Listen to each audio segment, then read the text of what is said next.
Don't let budgeting scare you, and don't let anyone bring you down or judge you on it. Yo, you're trying to save money because you're trying to be smart. Hola mi familia, welcome back to another video. It's Alex and Ash. We're talking about budgeting this time, and welcome. Make sure you pause this video to take notes, to leave comments, any questions that you may have, and don't forget to subscribe. Let's go ahead and jump into these tips. Tip number one. What is tip number one for you? Tip number one is to take a moment and write it down. Meaning, go ahead and write down what you're spending, what's coming in. If you have a job, write it all down. My tip number one. Alex, tip number one. So my tip number one is know your income. Know your income. Now, the biggest thing about budgeting, in my non-professional opinion, is having an income. You can't budget something you don't have. So if you don't got a job, get a job. Get some money coming in and create an income. Now, that's gonna look different to a lot of different people. You could be a student, you can be a full-time parent, you can be whatever you wanna be. There is no limit to what you are. And so creating an income could be something like Ash said, like selling stuff online. It could be, just having a 9-to-5. It's limitless. Cutting grass, reach for your neighbors, babysitting, walking dogs. Taking commissions, freelancing. The options are limitless. So are endless. Yeah, go ahead and know your income. Know your income, get an income if you don't got one. And once you get a handle on your income and you have it coming in, wait for it to steady out. So don't just go based off of like, say, all right, I went to go get a job. I got a job. I'm going to pay $10 an hour. So if I do this enough and I get at least 40 hours, I'm going to get about, $200 or whatever, making your own assumptions. No, wait for your check to regulate and wait until you have a steady number coming in. So for example, that's typically anywhere from a month to a month and a half, where like, okay, I'm going to be working this amount of hours. I'm going to be getting this much in my weekly checks. And then you go from there. So know your income. Nice. Ash, tip number two.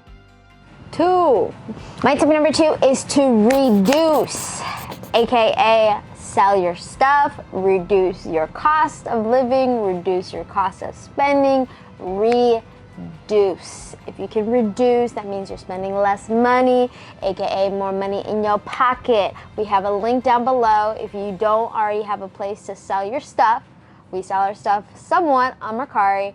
It's totally free. They do take fees. I believe you get $20 if But if you use our link, you get $30. You get $20 if you sell more than $100. If you use Ash's link, you get 20. You use my link, you get 0. You get 30. Okay. Reduce. Make sure you're selling your stuff, whether that's stuff that you're not using, out of the way. Maybe you have a storage unit or a closet full of stuff that you're not using, old electronics, boxes, etc. The world is yours. Get on it. Sell your stuff, whether that's Facebook, Mercari, Poshmark. Check it out in the links. My tip number two. Tip number two. Break down your bills. After you've known your income, you need to break down your bills. Start to itemize and go down the list of what it is that you're spending your money on every month. So that would be rent. Nowadays, it's electricity, water, gas, internet, your phone bill, your essentials. What are your things that you're paying for? If you have a gym membership, every little thing, don't take anything out. So if you have a monthly subscription to the Apple Cloud, include that in your bills. If you have a subscription to Netflix, any subscriptions, anything that you have that you pay on a monthly basis or a quarterly basis, get yourself and write it down on a list and itemize that bill. Get familiar with it. Get the number, the grand total of how much you actually spend every month just on bills alone. And so you're going to be comparing those two numbers, knowing your income. So you're like, this is how much I make in a month. And then you're going to put it next to your other number, which is how much I spend in a month. And then you're going to basically subtract your income to those bills and see how much you're left out with. Ash tip number three. Ash tip number three, reduce part two.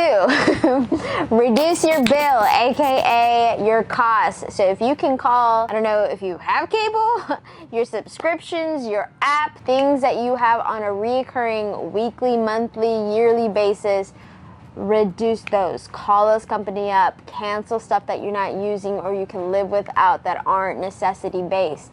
Things that are just, that can wait, or you can pay off and save more money if you pay it off in a yearly bulk, like your insurance, car insurance, home insurance, renter's insurance, things like that that have premiums that you can save a little bit more money paying yearly. Do so, but if not, reduce it. Get rid of the stuff that you're not using. Tip number 3.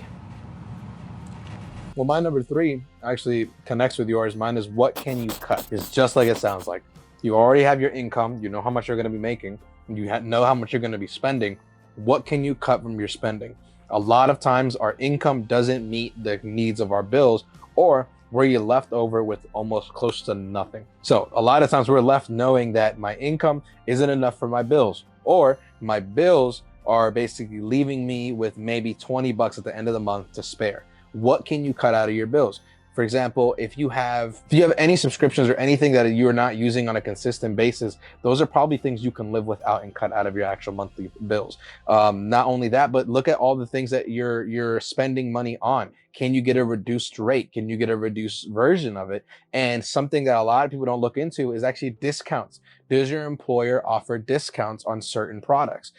Something that I was gotten a really big habit of is that I would go into certain, for example, phone companies, and I'd be like, hey, I work for such and such company. Do you guys offer any employer discounts through my company? And a lot of times for bigger companies, you get a good discount, you get a good price. And so, aim for, being bold and communicating, hey, I want to save money. Because at the end of the day, they're still going to get your money because they have a service you need. But if you can negotiate on the price, even better. And so it makes you a little bit more confident and a little bit more in control of what it is your money is going to. And if you can cut out, for example, monthly payments, a lot of times for car insurance companies, you can cut out the monthly cost by just paying a huge deductible for a whole year or for 6 months or whatever. See what options are there and see what you can afford. Cut out anything that is unneeded and unwanted. If you're trying to budget, take it seriously. Don't spend money on things you don't need. And if you can't afford it, then you don't need it. It's something that you can be without. And we're going to get to that step later. Tip number 4. Step number 4 is to plan out some of your meals. That's just another part of reducing your budget. If you can plan out your meals, you're going to save money on just spontaneous hunger moments where you're like, I'm just going to order food because it's convenient. Convenience will get you and get your wallet. So plan out ahead if you can, aka plan your meals if you're able to.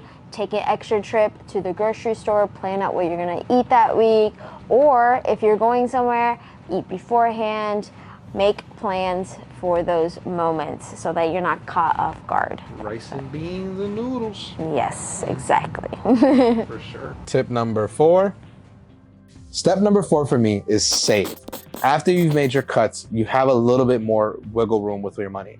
You've seen that you've cut back on unnecessary purchases, unnecessary subscriptions, unnecessary things in your life, and you're cutting back and you're starting to plan your meals, or you're starting to plan your trip and your commute, and maybe you're saving money on gas, whatever it is. You're cutting back a lot, you're not spending a lot of money, so now maybe you have an extra $200, $300 or so in your income. Great. Now you need to organize your saving steps. 4A is save for an emergency. 4B would be save for your needs. Needs would be, for example, anything from deodorant to milk to gas to, emergency bill money, whatever you need. That's something that you can use on a fly and you can replenish with no hassle. It's something that you have in your pocket that, hey, I wanted to go out to eat this tonight, and so I have a little extra money, I can do that. Save for your needs. And 4C would be save for yourself. There's things that you're going to want later on. We're not saying that you're never going to get what you want or spend money on what you want to spend it on. You're going to, but do it in a smart way. Save money so you can spend it on what you want. So save money for your emergencies, save money for your needs, and then save money for yourself. Always be able to have a little fun with your money. You're working, you deserve to have a little fun. Exactly. Good job. And last but not least, tip number 5. My step 5 goes right into having a little bit of fun. So yes, you've saved some money. Yes, you're cutting out your budget, but don't forget to have a little bit of fun. Make room for that. But I'm not saying go walls out, okay? Be mindful that this is a season for you to save money. And if you're taking it seriously, you will save money, but you gotta be smart. Don't just be like, oh, I got extra $500, so I'm gonna throw it away. No, the whole purpose of you is to continue to save and then to be able to build your wealth. Save your money, but have some fun. Whether that means maybe once a month you're going out to the movies, or once a month you're treating yourself at home with a movie or an extra fancy dinner or something. But that doesn't mean that you're doing that every day, every single week. We're not saying don't have fun, but just be mindful that your goal and your priority is to cut things out and to save money. If you're taking this seriously, you can do it. Tip number 5. Tip number 5. Step number 5 for me is get yourself a buddy. Get yourself someone that's going to keep you accountable and is going to be able to help you keep track to what your goal is. You're trying to budget, you're trying to save money. Get someone that you can rely on, trust, and listen to. A lot of times we try to surround ourselves with people that are going to influence us to spend more money or isn't really going to allow us to have our voice on what it is that we want or desire. Get yourself away from those people for a little bit and get yourself some self-control. Get yourself under control. Get someone that's going to keep you accountable and keep you straight and be like, hey, you said you weren't going to spend money on this. I don't think you can afford it. And, share with them that list. Share with them your bills. Share with them your income and show them, hey, this is what I need to be saving because I'm trying to buy a car.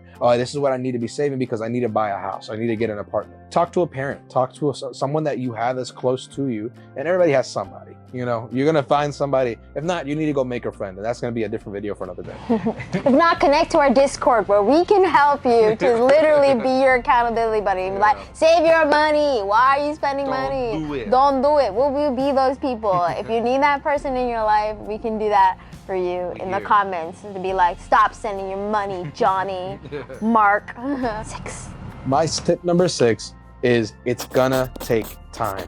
When you're budgeting your money, it's going to take time for you to feel as if though you're making any actual progress and you're actually seeing fruits of your suffering of not spending your money all willy-nilly. It's gonna take time. It's not gonna be overnight. It's not gonna be immediate. You're not gonna see thousands of dollars magically appear when you're only making $500 a week.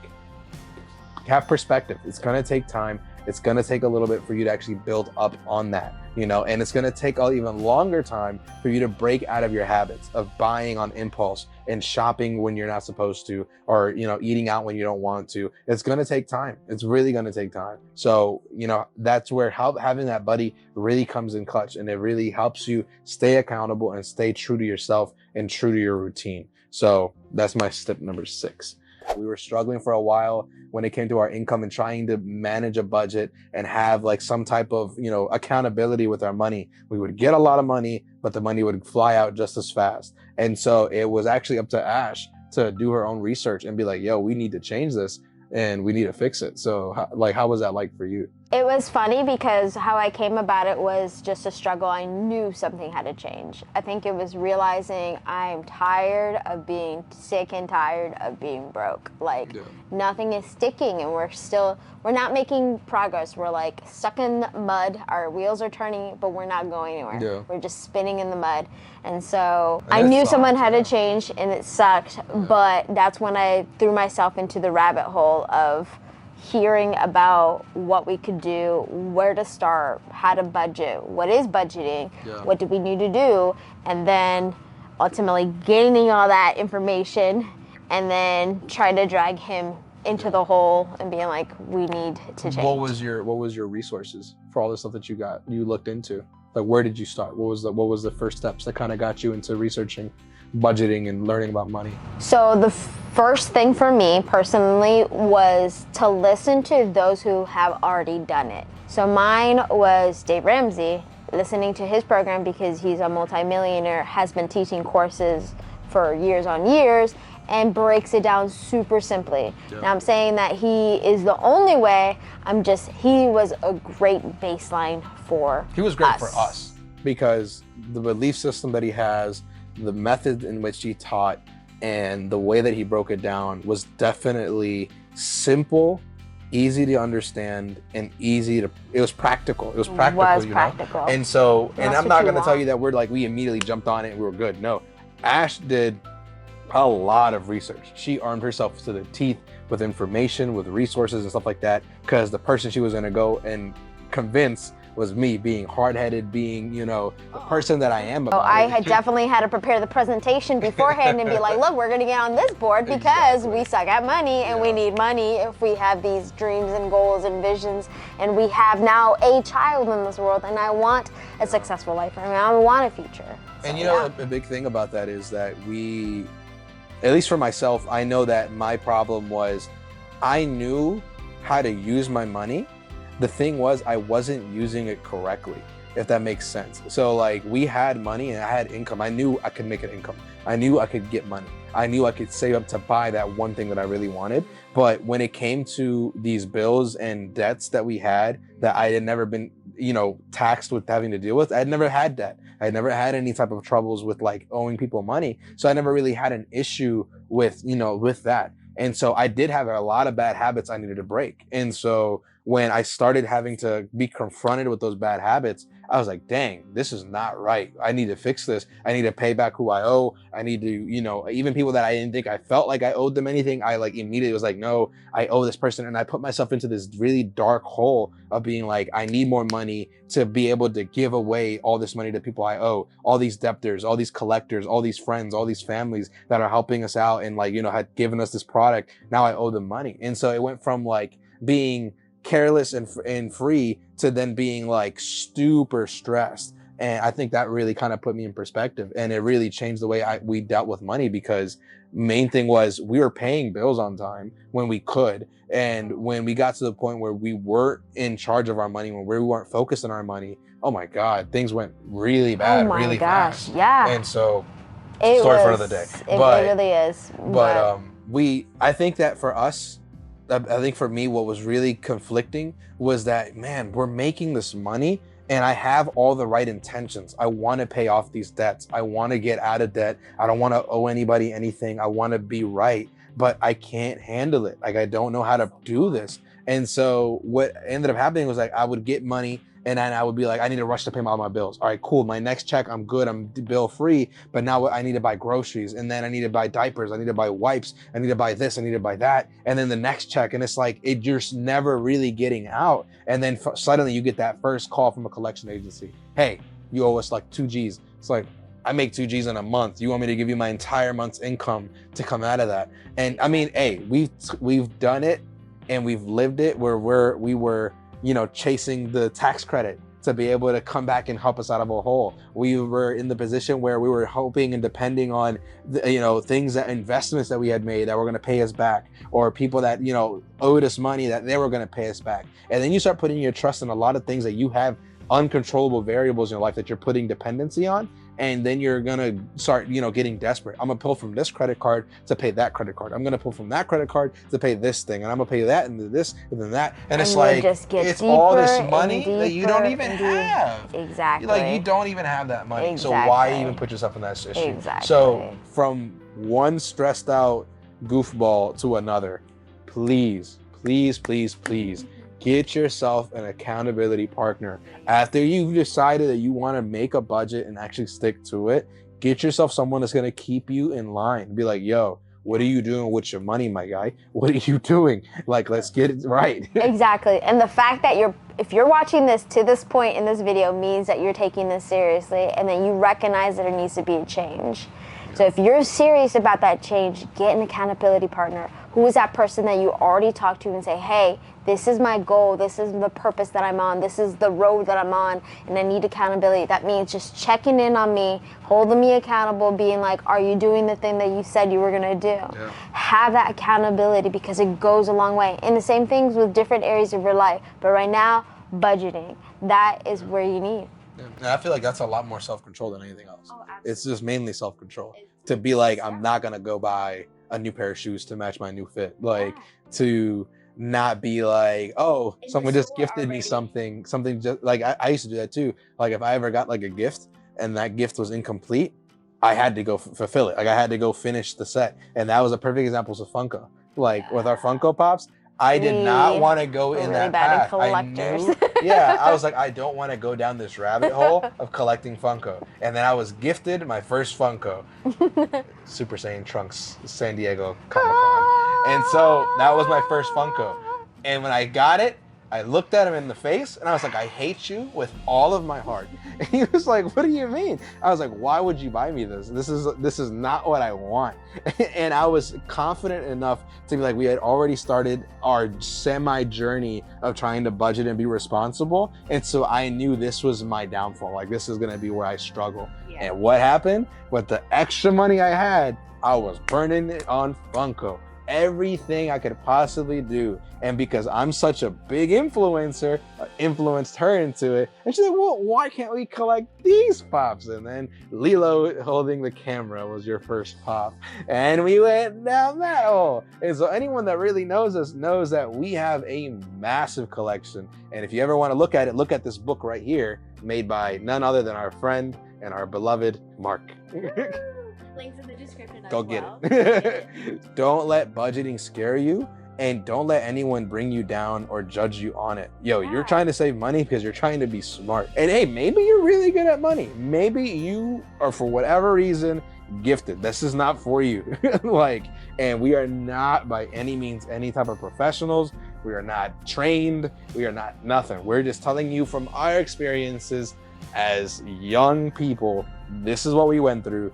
This is what helped us stay accountable. And so please go down below in the links, look up the Ramsey method, and don't stay stagnant there. Look at other potential options and see what's best for you. If you like this type of video, please leave one of these emojis down in the comments below to let us know that you really enjoyed this video, and perhaps we'll keep making some more videos on this topic, or maybe this will be the only video we ever make of this topic. And we'll go back to our normal content. We're just fishing around, exploring some different content. To y'all. We are listening. And so thank you for your patience as we post it and post weekly. A lot of fun stuff that we have planned for the channel. So familia, take it easy. Let us know if you have any questions. We're here to help. We're here for you. Leave us some likes if you did. Make sure you subscribe, and we'll catch you in the next video. Bye. If you'd like to hear more about this topic, we do have a longer uncut video that's unlisted, aka you're not going to see on the channel, that you can check out the link right down below. It's a secret video. So if you want to check more, free content, you can check that out. Pay me $5. Subscribe us on Patreon. We don't have a Patreon. Subscribe on here because you can do that now.